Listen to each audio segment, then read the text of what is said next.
Yes. Very, very welcome. I'm so excited to have Anna here, one of my dear clients. Anna is an amazing human being who I have the privilege to work with now for almost a year, actually a bit more than a year.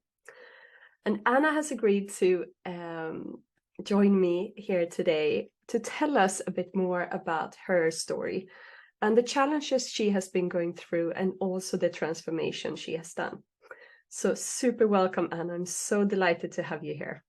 Thank you so much for having me. I would love the audience to understand a bit more about who you are. So why don't you start by telling us a bit about yourself? Absolutely. So I'm a Swedish girl. I'm adopted from China, was raised by Swedish parents. And in the early 2000s, my family moved to Switzerland due to a new role that my dad took. So the majority of my life, I've lived and studied in Switzerland, went to university in the UK, and then ended up coming back to Sweden, to Stockholm, about 9 years ago or so. So today I'm happily married. I actually got married 3 times to the same man. We managed to do 2 times. One time here in Stockholm to sign the papers. Then we went to get married on a beach in the Caribbean, which was amazing. And then finally we had a huge wedding party once the pandemic was over. And in my free time, I love exercising. Right now I'm focusing on building strength. So I'm on a rigorous but very good program with my personal trainer. So love reading, and going off-piste skiing with my family is a huge passion of ours.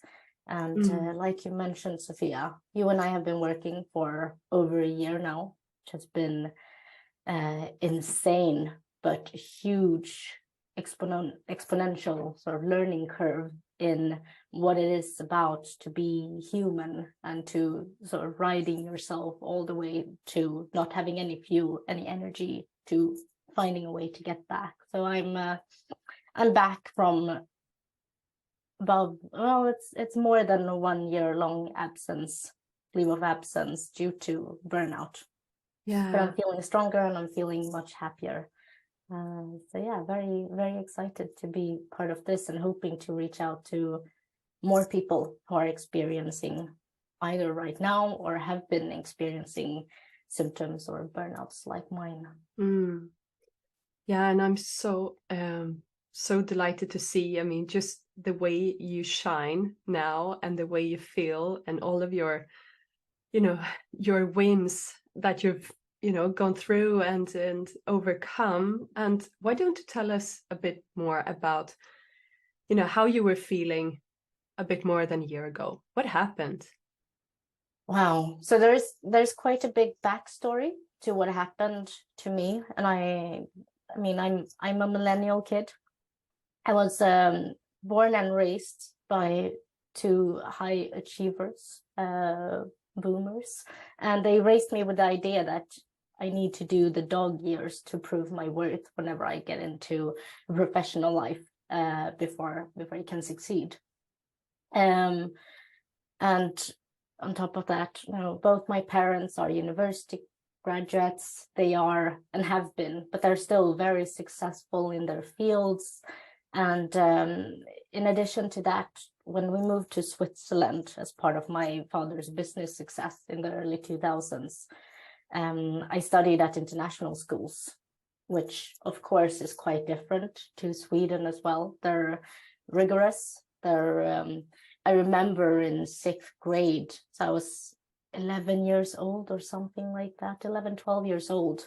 And we had more than 20 hours of homework every week, because that's the way they saw it, that, well, you're going to school during the daytime to learn things, but then you need to do even more work than that, because that's what's going to happen when you get into your professional lives as well. That's just crazy. It is pretty crazy. And I think, I mean, work-wise, I started doing summer jobs already at the age of 15, very much babysitting and working in restaurants and at camping places and things like that. But I mean, since the age of 15, I still haven't had a vacation longer than 3 or 4 weeks, which is quite insane. I'm over 30 now, and that's half of my life I've spent working or making sure that I'm working somewhere. And I even remember I had one summer job one summer where I worked at 3 different restaurants at the same time. I was working in the service in one, I did dishes in another, and then I did extra nights in a third one. So I've always been working a lot. And I think part of me, I felt like a superhero when I did that, because it's a feeling of being invincible, of being able to manage so many more hours during the day than other people. And on top of that, I mean, like I mentioned with my high achiever parents, I was also taught early on that you can never be over prepared in terms of the homeworks, but also when it comes to preparing for a job or working in a job. If you're the person who knows the most, who's the most well-informed and up-to-date, you will always be a go-to person. You'll also be the person that is included in things because you know the history, you know the processes. And on top of that, I was told early on as well that you should always compare yourself with those better than yourself. So never with those that are worse, but always the ones that are better, because that will, make you even better. That will sort of drive you to do more and be more every single day. And I think these ideas of needing to be the best all the time, coined with the fact that I'm adopted and I have a sort of a gratefulness towards being one of the lucky few that was adopted to an amazing family. And it's thematic throughout my professional and my personal life. So when I started working in a more professional scene at the age of 23, which, as you probably know, it's quite young in Sweden. Yep. And that's after having completed a bachelor as well and had a sabbatical year. So I was quite early to everything as well. I was determined to overachieving everything that I sort of took on. So already in my first job, I kind of slid into the IT industry. Not quite sure still how that happened, especially considering my first interview when I was supposed to be configuring, so building servers and computers. And I was asked, can you tell me 3 parts of a laptop? And I said, well, the mouse, the keyboard, and the rest I can learn. And apparently I was convincing enough. So I managed to get the job building. I love that. That's amazing. So it is amazing. But what also happened is that I'm a quick learner. And I think that's something that has helped me really project myself in my career. But it's also something that I have been able to lean on throughout my professional life. So it's really one of your superpowers. It is a superpower, but it's something that we're going to talk about a little bit later as well. It's also something that I felt that I lost during my burnout. But I was hungry back in the day. I still am, but when I started off, I was hungry and I wanted to do even more. So quite quickly, I got promoted into an IT sales role instead. And I think another thing that became my truth early on is that I was a girl in the IT scene in an industry that has still fewer women than men. Few women have been successful. And even if we talk a lot about the sort of diversity that we want, not only gender anymore, but of course with age, with race, with, whatever sexual orientation that you have. It's still something that is very dominated by men that have been part of the industry since the beginning of it. And Absolutely.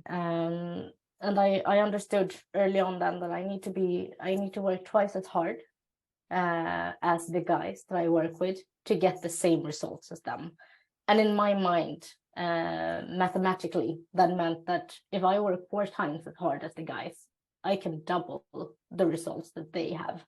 And that's what I did. And that's that's what I've kept doing since then. So it's almost 10 years that I was going on that trajectory. So I think that's sort of what lays the ground to how I ended up where I am today, or where I ended up back in March 2022. Yeah. And what were you experiencing then? And also the few, we've been talking a lot about this, but it's great for the audience, the other, women leaders listening to this, to understand what the symptoms are and the signs of when something is really going in the wrong direction. Can you walk us through a bit how you were feeling and what symptoms you were noticing, the months leading up to you actually, ending up there going on sick leave? Absolutely. And to be honest with you, there were so many signs. Now that I look back on it, even before what I saw as leading up to it, I was very much in denial about the symptoms that I was having. I had quite a few close friends and colleagues of mine who had gone through the same or similar types of burnout as myself. And I even had 2 close ones that were on longer leaves, when I went into mine. And I mean, I've worked in the IT industry across a variety of different sales roles, and I've always been the high achiever. And last year, so right before I went into my burnout, I was working as a Nordic sales rep in a hyperscale American SaaS company, and I was great at my job. I mean, I started in the middle of the pandemic, and despite working 100% remote from my living room next to my TV, I got over 300% of my annual target in the first year. So I've always been one of those that I don't believe in 100%. I wanted 250% at the very least. Yeah. And I had previously sensed fatigue at different workplaces, and of course a lot of stress. But after some big company changes in that employer, including an acquisition, had several changes in leadership as well as changes to my territory. So they affected me personally as well. I felt more drained than ever. And I think for me, the turning points or the biggest signs was the fact that I started getting whiteouts during my meetings, and all of my customer meetings, as well as, in internal meetings, were done virtually. And what I remember is I would go into a meeting and I'd come out 30 minutes to 60 minutes later without remembering anything of the conversation. And the strange thing is that none of my customers or my colleagues seem to see this in me. It's just that I would come out and I would have nothing from the meeting, and I would have to ask afterwards, what were we actually talking about, because somehow I seem to go into autopilot. So that's very strange. Still not sure how that worked. And the funny thing that I think a lot of people can sort of identify with is the fact that I would work very hard, but then I would see that, oh, there's a vacation coming up, so I can work 200%, and then I will get to rest. But what would happen is that I would come back and be equally tired after my vacation. A lot of my vacations, I also got a fever, I got ill, so I wouldn't even enjoy them, but I would just be staying in bed or something like that. And the sort of final blow was at the end of one of a long time going sales process with back then a potential customer that did become a customer, but not because of me. but what would happen is that I actually had to ask my manager to complete the final negotiations because I didn't trust that I could do it myself. I had started slurring my words and getting off in the middle of sentences, just not remembering where I started off. And so I asked my manager to close the deal. I got myself on sick leave, but only for a couple of days. And then the night between Saturday to Sunday, and I was supposed to go back to work on Monday, I had my first panic attack. I'd feel my heart racing. I thought, I mean, I've been in some strange situations before, but nothing like that. And on the Sunday morning, I called up one of my friends who had recently gone through a burnout herself, and on top of that, she works in HR. So I wanted to be informed. What is the process? What can I do to simplify everything? Because that's also the person that I've been. I've been the person who wants to make sure that I know how to do everything, even if it's not in my role, because that will simplify. That will make me more productive, effective. Called her up and got a lot of support, and ended up calling up my manager on a Sunday, which I don't recommend to anyone, but I did, explaining the situation to him, that I needed to get or seek professional care. And 2 days later, I sat at my doctor's office. I was told that, well, this is going to take some time. And this is definitely going to take more than what I thought back then was going to be 2 weeks off or something. A few weeks. Yeah. And that was the day one of my recovery, sitting in that office. Wow. Thank you so much for sharing. And it's just, insane. We've gotten to know each other really well, and just hearing everything you've been talking about now, but also everything I know about you from before, it's so apparent that it's not just one thing. Obviously, it's many years leading up to something like this, and such a severe crash, but also so impressive that all of the things you have overcome and all of the challenges you've taken on, and your mindset and your drive and all of these, that's your super skills. But then it's also not having been able to listen and seeing the symptoms and knowing how to take care of yourself within this. So, it's so sad to hear that someone has to push themselves so hard, to end up in this situation. But do you think there's something that would have helped you earlier? So I have thought about that a lot, and it's interesting that you say that it's a superpower, but it's also what led you to, or what led Exactly. me to where I ended up. And I've seen it. I started seeing it a bit like my hamartia or Achilles heel, however way you would like to see it. Like it's my fatal flaw, but it's also something that I needed to go through to really understand and learn. I mean, I was in denial for so long. Even back when I was working, at 3 different restaurants. I had another summer when I was working at a camping, and my mother ended up picking me up and saying, you know what, you're gonna take a week off now because you are stressing yourself out, and you're only 18 years old. This is not supposed to happen yet. So it's, I mean, I've seen that I've been going into this path of burnout or this downward spiral several times, but I've ended up managing to stop myself, either with, a job change or taking a week off or something like that. But I haven't sort of put myself all the way down. And I think for me, that's something that I needed to do, to really learn, to really understand, and to appreciate and start to respect my body and my needs as well. So I mean, I've heard of a lot of people that manage to stop themselves before ending up there.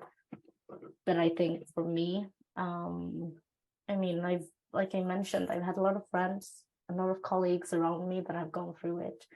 And back then I used to think, well, there's obviously something wrong with that. Like it's not normal to get burned out. I thought it's something that has to do with so much more than just circumstances. And I almost felt like a superhuman when I was working. I was working an average 13 hours or something like that. I look back in my calendar. 13 hours a day. Yes, 13 hours a day on average. I would also work on weekends, but my manager wouldn't know because I made sure to, I would write emails, then I would schedule them, and then I would send them on Monday morning sharp, or at least schedule them first. But I done a lot of work during the weekend just to make sure that I was on time, always proactive. So no, I think I needed to go through this, but I don't think that everybody has to. I think there are so many things that you can do to avoid ending up where I ended up. Yeah, for sure. And what would you say have been your key learnings from this experience? I would say there are 4 big ones for me. I know that burnout is a process and it looks different for every single person. But I think the first one for me is that, your energy is like a bucket of water. And if you don't continuously fill it up and recover yourself, there's going to be nothing left at some point. So I think it's extremely important to identify and find and then execute on ways to recover, whether that is, spending a whole day in bed, whether that is going for a long walk and listening to a podcast, or even doing yoga, but some way to understand that your body needs the recovery, and being not just knowing it, but also doing it. My second biggest learning is that you cannot perform your way out of a burnout. I love processes, always done, always will, and but at the same time, I love being productive. I love making sure that I mentioned, I want to be prepared for anything and everything. I want to be well informed. I want to have all the tools from day one. And this is just not something that you have when you get into burnout. And what got you into it, which is for me, I performed myself into the burnout, is not what will get you out of it. Yeah. Then I've also thought a lot about the fact that our flight attendants are right. You need to get your own mask before you help others put theirs on. And I think the same is true for work and life. If you're not taking care of yourself first, whether that is health-wise or professionally, you're not going to be good at helping others either. Because what's going to happen is that your health challenges are going to spill over into other people's buckets as well. And then the 4th biggest learning that I have, that I also want to shed a light on, is that stress can injure your body in unimaginable ways. When you stress over a long period of time and your energy is on autopilot or there's no fuel left, your body starts shutting down areas to conserve energy. And I'm not a physician, so I can't talk about the scientific part of it. But for me, apart from my fatigue and indecisiveness that I think a lot of people experience as well, I was experiencing cognitive challenges, such as extreme memory loss. And I felt stupid, especially when I would lose my trail in the middle of a sentence and go off at tangents. I felt like, wow, all of that intelligence that I've prided myself in previously was gone. And we don't talk about these symptoms until we're already in it. So what happened is that when I got burnt out and started opening up about it and letting people know, people around me were more willing to share their stories as well. And I've heard about high achievers becoming paralyzed and taken several years to recover. I've heard of people going blind from their stress. I've even heard about people doing MRIs and the brain has blackened. So it's sort of rotting because of the stress, because it shuts down. And it's insane as well, because this is, I've heard from several people. I feel like every single person that I open up to has shared something about either personally that they've experienced or someone that they know or close with. So this is not something that, this is normal. This happens to a lot of people. And I think especially in the world that we live in, when we're always online, we're always accessible somehow. I was told by my dad that back in the day when he was going on commercial flights or professionally flying to see a customer, people knew that, well, he's on a plane, he's not able to answer any calls, he's not able to do anything. So he would print out huge documents just to sit and read on the plane. But today, that's not something that we do anymore. Today, we have Wi-Fi. Today, people can join in virtual calls, even if they're sitting on an airplane, which is insane to me. You're never off. You're never off. So you really need to learn to switch off and take those, allow yourself those breaks. And it's such a vital way of like self-care, but that most people just have, in my experience, no idea, including myself. I had no idea either what that looked like, or even how to do that, or allowing yourself to do that. So if you would say, like, what has been the major transformation for you? Like, where are you now compared to where you were when we started working together, more than a year ago? So I think one of my biggest transformations is respecting and listening to my body and what I need. I mentioned that I love exercising. I still do. But one of the first things that was shut down that I was told by my doctor was, you're not allowed to exercise. Because when you're stressed over a long period of time, your body doesn't understand whether it's work stress or it's, social stress, or if it's stress from exercise. So what will happen is that whatever you do that is not recovering is going to sort of continue building up until you completely, blow out. So that's one of my biggest transformations. I've been using Headspace. I did even before I went into my burnout. So I love getting time to focus. You also introduced me to a positive intelligence program, which has been, part of my transformation, very much in identifying, what are the thoughts that I've been listening to and making or believing are my truths, into understanding that, well, thoughts aren't real, they're just thoughts. And having a thought about something, even if that can conjure your emotions and response, a lot of stress responses and fear responses on top of that, it doesn't have to be the truth. Maybe it's completely wrong and there's a different truth behind it. It's a lot of that. And I think as well, in terms of sleep and training, started to listening more to what do I need, rather than listening to what should I do or what must I do to avoid something that I'm afraid of. So I will have days when, if I've slept poorly during the day, even if I had planned that I was going to go and exercise, I'll just say, no, you know what, I'm going to take a day off because it's more important for me to feel fresh and awake and take care of my body than it is to go out and push myself to the brink, something else.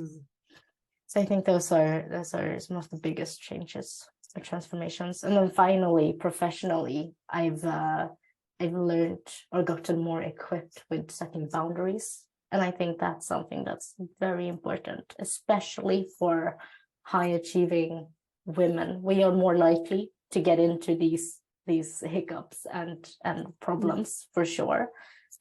We put a lot of pressure on ourselves. I think on top of that, society puts a lot of pressure on, a woman should be able to take care of the home, and she should also be a high achiever at work, and she should make her own money, but at the same time not more money than her husband. And so there are a lot of things weighing in that I think we put onto ourselves and we internalize, as have I done.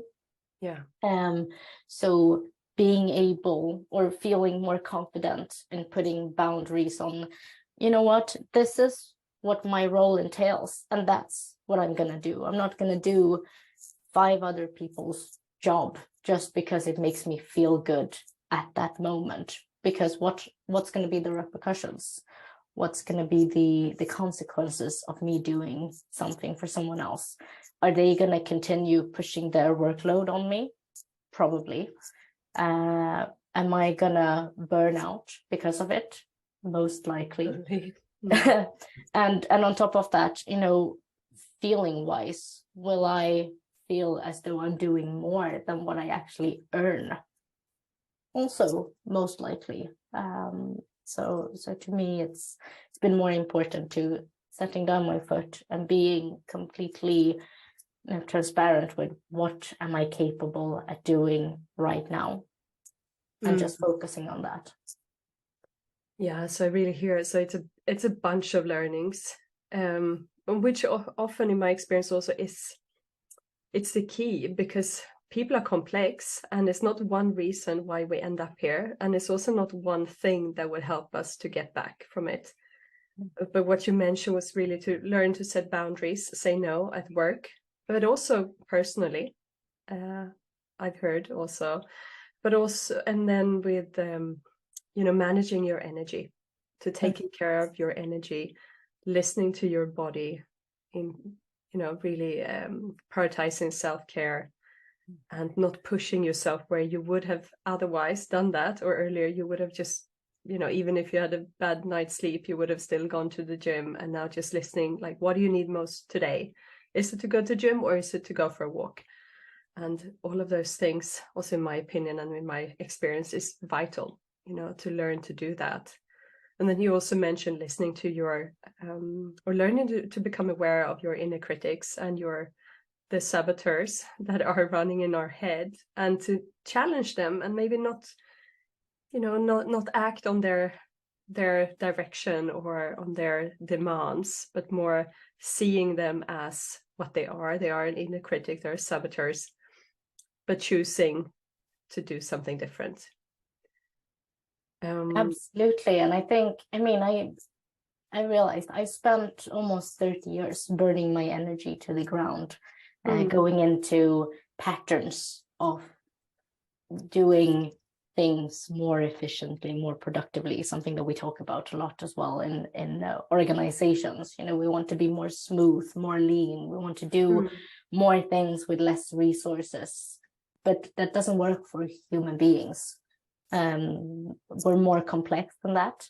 And what I also realized is that in terms of this transformation, if it took almost 30 years getting into it, it's going to take every single day for the rest of my life to continue on track and choosing new ways to act and to be, which is something that I look forward to now. But it does require work somewhere down the line. And most of all, I think it just requires you to continue looking into, well, I don't want to go back there. No, I don't want to go back to feeling miserable, being tired, feeling like I'm stupid. I want to be energetic. I want to be happy. And I think that's a key as well in terms of what's going to make me happy, because whatever media tells you, that's something that's happening over there. But what you need is highly individual. And what's going to make you happy might not be the trajectory or the road that you've chosen to go, but rather something that's, completely different. Yeah, wow, that's beautiful.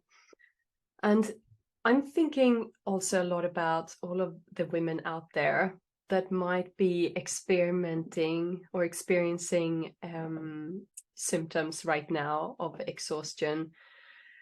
Could be, like you mentioned, either lack of memory or like loss of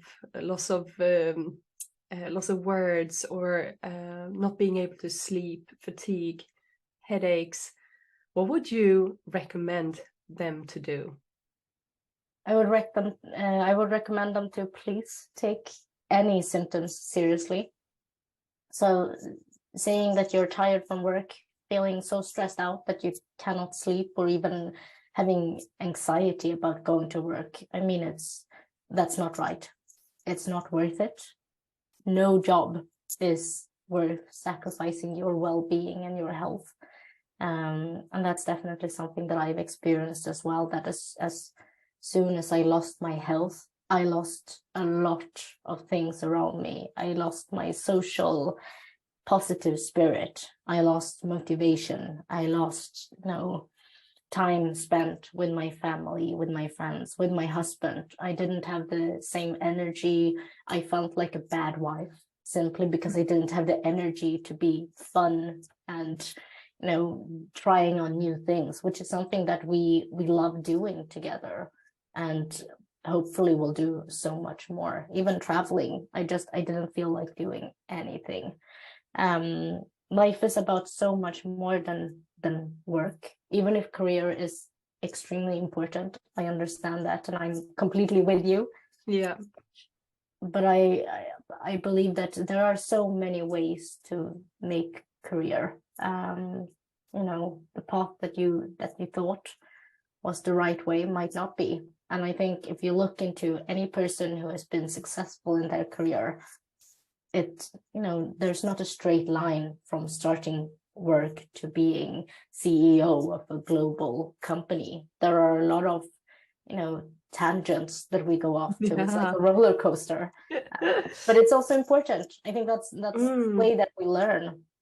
Another thing that I want to urge you to do, if you're familiar with any of these symptoms or themes that we've been discussing today, or if you know someone who is, you can see from the outside that they're on a downward spiral, is listen to podcasts like this one, because they're fueled with inspiration, and also because what we talked about before, you're not alone.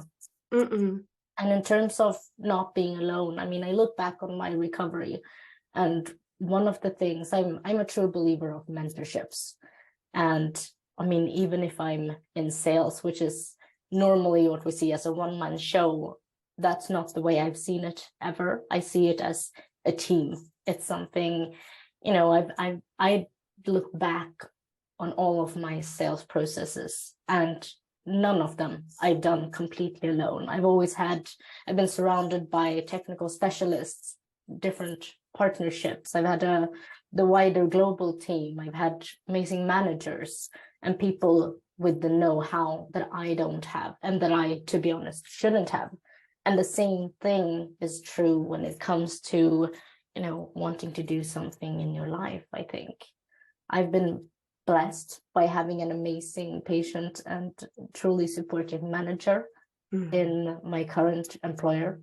Yeah. And furthermore, the company has had one of the best insurances in the industry when it comes to stress and burnout, which has allowed me to access a coordinator, of physiotherapist, a psychologist, and a professional life planner, as well as a doctor. And on the outside of this, I have my personal trainer since 3 years or something like that. And then I found you, Sophia, my stress mentor. And to be honest, it's together with Team Anna that I was, determined to get back on track and was accountable to it as well. Yeah. So my recovery has been a team effort. I think that's true for a lot of us, that we feel like we need or want to alienate ourselves when we're stressed. But to be honest, I think it's much more important to talk about it and to normalize this, because this is a phenomenon that we're going to see even more of in the future, especially the more technically savvy we become. This is going to be huge. And on that note as well, I mean, do reach out to someone to talk about, whether this is a close friend, someone like myself who's experienced burnout, and I'm happy to share, or a stress mentor like Sophia, who has been a champion to me since, well, pretty much day one as well. I think I reached out to you on the same day that I was put on leave of absence. Yeah, you did. So you've been key to my recovery journey as well, because no one is alone, and you shouldn't feel like you are alone either. That's so beautiful, and I can only echo exactly what you said. It is a team effort. Like I said, it's not one thing that makes you end up there, and it's not one thing that will help you get out of it, but it's really looking at the person from a holistic perspective. Like I've been talking about a lot with the mind, body, and soul, that we are complex as human beings, and we need to look at ourselves from all these different angles to see what are the keys for you that will help you, to get out of it, and also not just, survive, but actually to thrive. And just to see where you are now is like so inspiring. And you have this also, like, I think it's a superpower to be able to surround yourself with mentors, with support systems, because not everyone is, allowing themselves support, not allowing themselves to ask for help, but doing that and just seeing how that has transformed you and where you are now. I mean, just going into, you're just about to jump into a new exciting opportunity career-wise. You want to tell us a bit more about that? Where are you now? And what's next? Oh, I mean, today life is great, right? It's I'm learning something still every single day, which I think is amazing. I'm still on the positive intelligence program, but now on the grow part of things. So I've completed the 6 intense weeks of sort of getting into learning, getting it into practice, but also into the kind of pattern of doing it over and over again. So it's something that you do without thinking about it. And I mean, thanks to my amazing team and following this process, I'm back on track, both mentally and physically, which is insane as well. I mean, I've back in the days, and I think it's 3 or 4 years ago, I was in what I thought was my best sort of fitness ever. I was deadlifting 100 kilograms. I was super strong. I had a lot of muscle mass as well. And then when I went into this downward spiral, and I was on top of that put on hold from exercising, I thought, well, that's never going to happen again. And strangely enough, in the past 3 or 4 months, I've been doing a program with my personal trainer, which is basically strength training 2 days a week. So it's not a lot of strength training, to be honest, but just following the same exercises and putting on a little bit of load every single time that you exercise. And I mean, I'm lifting 100 kilograms again easily, which is insane. I've been doing squats with 72 kilograms, which is also insane. It's like 140% of my body weight. Yep. It is insane. I even managed to, and I have a husband who exercises a lot too. And so we did a chins challenge together, or pull-up challenge, and I'm able to do pull-ups with more than 6 kilograms extra, so that you just strap on to body weight, which is more than 10% of my body weight more. My PT is joking that it's the summer weight that I'm that I'm doing pull-ups with to prepare myself for lifting myself after summer when you're heavier. But this is And my insane. husband couldn't do it. He couldn't do 5 kilos extra. So it just shows So that I think it's such a great proof that you can get back, and not just get back, feel a lot better than before. yeah, absolutely. And You're a living also proof. it's so wondrous, the fact that your body is so elastic and your mind is elastic too. You know, you can drive yourself to what felt like the ground, but then you can build yourself back up again. And that's why we should respect our bodies as well, because it's, you know, it's organic. It's something that we need to take care of every single day to make sure that we're happy, energized, and enjoying life. Amazing. And it's so inspiring. Like I said, you're really a living proof of that. And any last words that you want to send to the audience listening? Well, I mean, you did ask me about my sort of next role, and I didn't really respond to that. So basically, I mean, I'm starting my dream job after this summer, because I made the decision that a change of scenery was required for my well-being. And it's insane because it's, like I mentioned, it's my dream job. It's something new, but it's also something that's, you know, the biggest promotion of my life. And when I got into my burnout, or even before that, my biggest fear was that if I do get burned out, I was going to be unemployable forever, for the rest of my life, because nobody would want me beyond this point, especially with my cognitive difficulties. And today I know that that's untrue.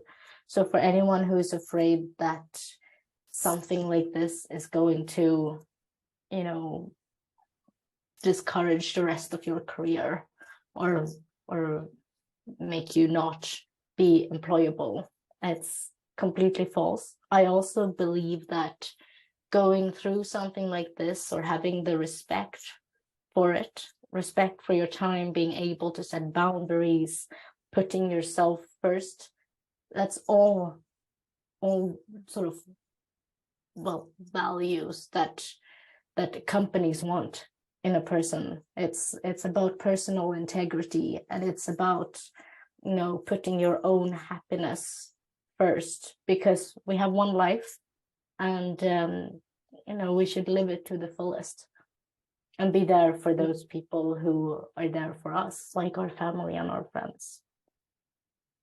Wow, thank you so much. And congrats again, I said it many times, but to this amazing new role that you will start after summer. And I'm just so grateful to be part of, and continue to be part of your life, and part of Team Anna. And it's so inspiring to see, you know, all the hard work you've done, but also the amazing results you have. Yeah, it's thanks to you. You've been able to take all of this on and had a strong drive and motivation to feel better. And that has also supported you so much. So thank you so much for joining and for sharing your story, and take care, and I'll speak to you soon. And to everyone listening, please take this to your heart, because this could be, you know, this could be you, this could be your sister or your friend or your daughter, and just to learn to see this, the symptoms and the signs in the people around you, and also within yourself, because we don't need to continue like this. Life shouldn't just be about surviving, it should be about thriving, and you can do that too. So with those words, I will leave you, and take care. Bye-bye. Bye.